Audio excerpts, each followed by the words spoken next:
On this ostrich egg that I decorated, I added some cubic zirconium diamonds to the stars on this egg.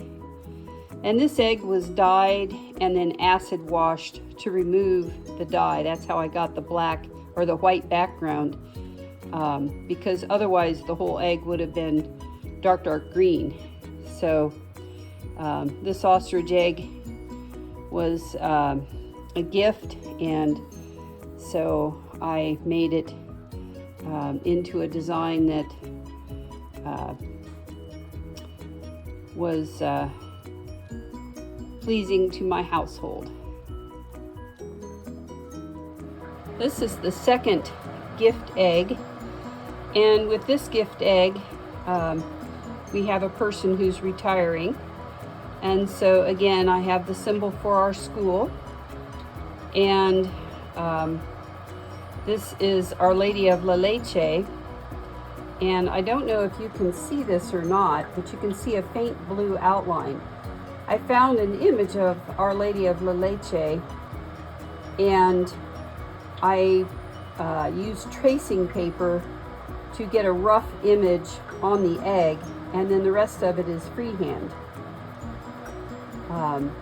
Her favorite saint is Saint Anthony, so this is Saint Anthony, and wherever you see the dark lines, those are actually my thin wax lines, and those will be white. I have some what look like beads, and that's because this was a freeform egg, and I'm making it into essentially a rosary on a goose egg. So don't worry about my mistake lines. Those are pencil, and they will wash off. This egg is going to be acid etched when I'm finished with it, so any extra ink pen stains like you see there, I don't know, I had some red, for some reason I had a red pencil or a pen, and it got on my thumb and it didn't realize it, but that will all come off when I acid etch the egg, so I'm not too worried. There's the plug. Right now there is the bottom of the egg, which I usually put my signature on the bottom, but the rest of this egg is ready for its yellow dye as well. I might also be doing some individual dye spots, more like watercolor, where I take the dye and I put it either on a paintbrush or a Q-tip, for example.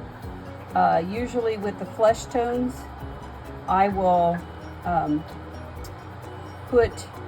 I will mix up my flesh tone, and I'll test it on a sample egg to make sure I have the right color, and then I'll just dab it where I want, here and here. Mary's feet will get the flesh tones, the hands, the legs of the baby, the face of the baby. So in the spots where there's going to be flesh tone, I will probably use the Q-tip method of dyeing instead of dyeing the whole egg. Same with Saint Anthony. Saint Anthony is holding a child, so again, Saint Anthony's face and his bald head will be flesh tone. The child's face and hands, Saint Anthony's hands, all of that will be done with this dye technique that I use with Q-tips. So that is this egg, and here is the third gift egg. It is a blank canvas. This is a goose egg. I buy these on Amazon. They're already blown out. And then I just add, when I get them, a 50-50 mix of Elmer's glue and water. I squirt in with a syringe and kind of coat the entire inside of the egg with it, and then let it air dry for, several weeks. That way it just kind of strengthens the eggshells just a little bit.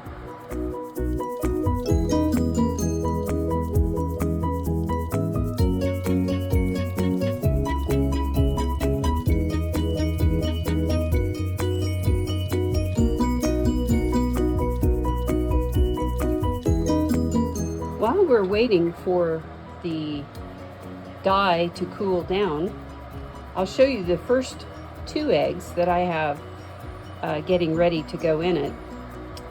This egg is a gift for someone at work who is leaving our school, and she is going to another school. So I've chosen the two school logos. What you see in wax will be white on the egg. So the blue and the black, it doesn't matter. I have dye, both blue and black dye, or not dyes. I have both blue and black wax. It doesn't matter as long as the white's covered up. So everything you see in wax, which is either blue or black, will be white on the final egg. You might see some pencil lines, as I do use a lathe to mark my coordinates and even spacing.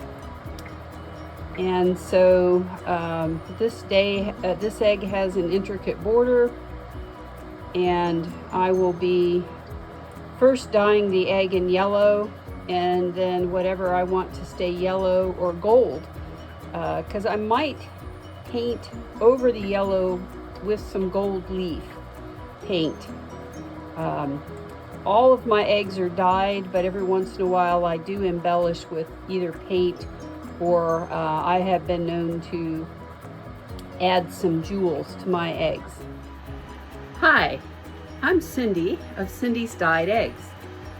I've been working on 3 gift eggs that I'm going to be giving away this year to some friends, and I thought you might like to see some of the process that I use for doing eggs. I'm going to be using a variety of techniques, and my first thing I want to show you is how we make the dyes. Well, there are a variety of dyes, and these dyes, I don't have one particular company that I order them from, but I have a lot of the same colors, so I kind of spread them out. I used to make them all at the same time, but now I just make them on an as-need basis. Otherwise, they have a tendency to get moldy when they sit in between projects. I like to keep my dyes in these jars. These are taller pint jars, and I find that it gives room. When you push a regular chicken egg inside, you can keep the whole egg inside the jar.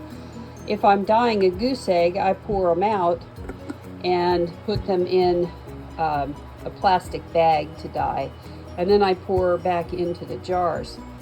These plastic lids I like because you can write on them and with a permanent marker and run them through the dishwasher.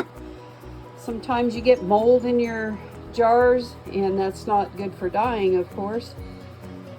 So we don't want that. But you will need your container for a jar. I like these. And you will need some white distilled vinegar. And you can either use filtered water or distilled water depending on the dye. You have to read the labels. This packet, for example, says to use distilled water for best results. This brand does not specify which type of water to use. I have a rain barrel, so I can use rainwater if I so choose. I think today I may try rainwater, as it has a lower pH, which it does a mild acid etch into the egg and helps the dyes stick better. The noise you heard in the background was my water distillation unit. We use distilled water for many things. Today, though, I will not be using distilled water with my eggs. Okay, so I have 6 ounces of rainwater. And if I turn this around, you can see the metric equivalent is about 175 mLs, give or take. So you don't have to be super precise. So we're going to use the English system because that's what's on the label. So I'm going to boil this water. Usually takes about a for 8 ounces, about a minute and a half. So I'm going to go ahead and do a minute and a half. That ought to kill anything that's alive in the rainwater.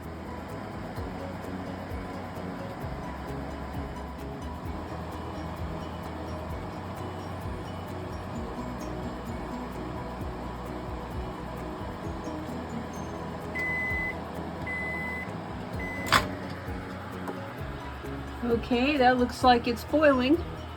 So now it's time to mix our ingredients. In chemistry, you always put the water in first, and then you add your other ingredients. So I'm going to put in my, that was the water. Now we're going to put in the vinegar. Directions say 1 tablespoon of vinegar. So therein goes the vinegar. And now we'll add the batik dye.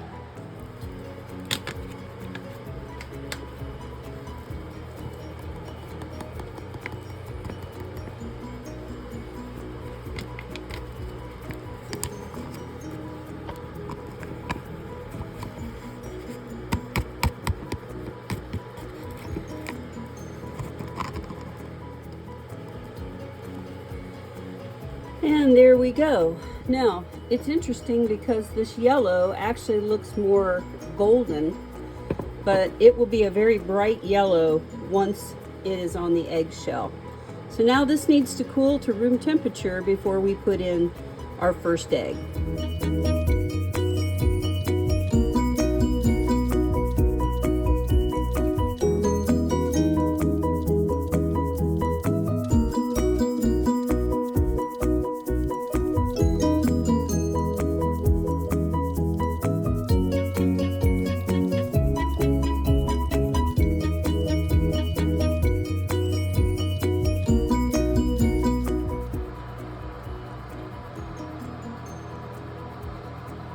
So I'm going to leave these eggs out to dry now.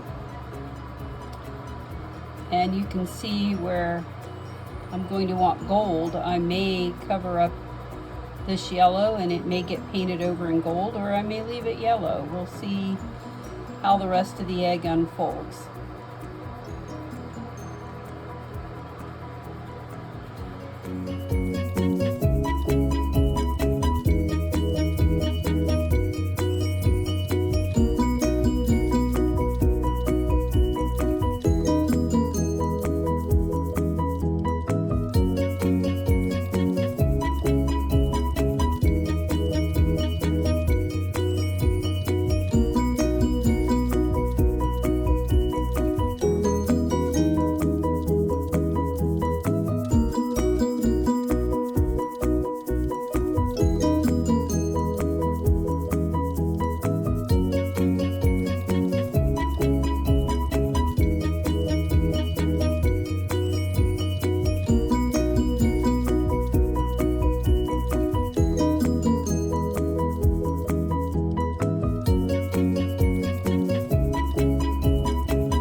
So now this egg is ready for taking the wax off.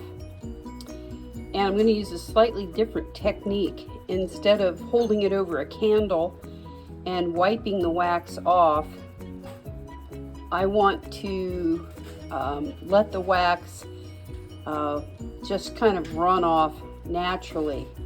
the blue wasn't sticking very well to the egg. That's something I've had happen before, and I ended up having to re-dye it. You can probably see where the egg re-dyed. So I'm going to use a more gentle way of removing the wax, and I'm hoping that it works, especially with the gold paint. So let's try this. You set the oven for about 200 degrees.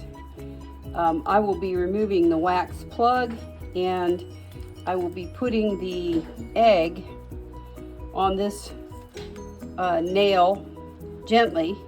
My husband made these, and if everything works out, then I'll also be able to spray it on here.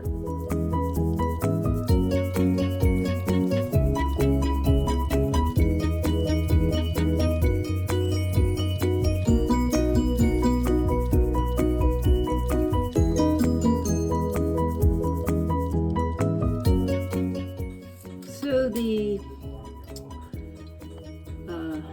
oven didn't quite get it as clean as I like it, so I'm going to do some touch-up wiping with the flame. Okay, well, I learned a couple things. First off, I think the gold paint is going to have to be applied after I do these other colors. And the blue, when I started to heat it, started to come off again. And I need to be able to heat it enough to get rid of the pencil marks. And I don't know why this blue is coming off. And some of the blue dyes got in under the wax here. And the gold paint bled underneath also, so that didn't come out like I thought it would. So this egg does not meet my standards of quality, but I'm going to keep it as a learning curve, and I'll probably remake this egg and learn from my mistakes on it. We'll probably, what's going to be gold, we'll probably leave yellow. And then after I've removed all the wax, I haven't figured out the blue. I haven't figured out the blue dye yet, why it's behaving that way. So this is St. Joseph's logo, and this is Bishop John Snyder's logo. And when I get the finished product remade, why I will show you this egg again, and the new egg. I think I'm going to go ahead and post this video just so you can see that not every egg comes out the way you think it's going to come out. Happy Easter, everybody.